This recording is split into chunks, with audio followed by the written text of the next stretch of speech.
Hello everyone, আমি দেবলীনা। আমার channel food and আর্টে আপনাদের সকলকে স্বাগত। আমাদের আজকের রেসিপি মাটন টিকিয়া কারি। চলুন দেখে নিই টিকিয়াটা প্রথমে কি করে বানাবো। একটা বোলে প্রথমে মাটন কিমাটা নিয়ে নিতে হবে। আমরা এখানে 250 গ্রাম অফ মাটন ইউজ করেছি, আপনারা আপনাদের পরিমাণ মতো ব্যবহার করতে পারেন। মাটনটার মধ্যে 2 চামচ আদা রসুন বাটা, 1 চামচ পেঁয়াজ বাটা, 2 চামচ টমেটো বাটা এবং 2 চামচ পেঁপে বাটা দিয়ে দেবো। পেঁপেটা কিন্তু মাটনটাকে সফট এবং টেন্ডার করতে সাহায্য করবে। এবার মশলার মধ্যে পরিমাণ মতো নুন, হলুদ গুঁড়ো, লঙ্কা গুঁড়ো, সামান্য জিরে গুঁড়ো এবং পরিমাণ মতো শাহি গরম মশলা গুঁড়ো দিয়ে দেবো।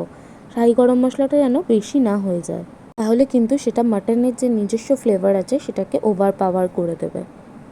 এবার বাইন্ডিংয়ের জন্য 1 চামচ ছাতু দিয়ে আমরা মিশ্রণটাকে ভালো করে মেখে নেব, দিয়ে টিকিয়ার আকারে গড়ে নেব। আপনারা চাইলে ছাতুর বদলে ময়দাও ব্যবহার করতে পারেন, তবে দেখবেন যাতে পরিমাণটা খুব বেশি না হয়ে যায়। এবার কড়াইয়ে সর্ষের তেল গরম করে তার মধ্যে টিকিয়াগুলোকে ভেজে নিলেই লাল লাল করে তৈরি আমাদের মাটন টিকিয়া।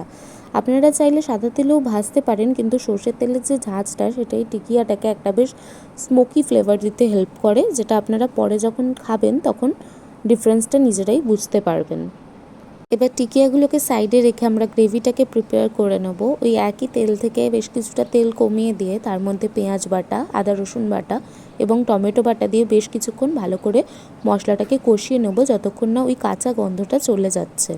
এবার একে একে পরিমাণ মতো হলুদ গুঁড়ো, লঙ্কা গুঁড়ো, জিরে গুঁড়ো, গরম মশলা গুঁড়ো, পরিমাণ মতো নুন এবং সামান্য মিষ্টি দিয়ে মশলাটাকে তেল আলাদা হওয়া পর্যন্ত কষিয়ে নিতে হবে।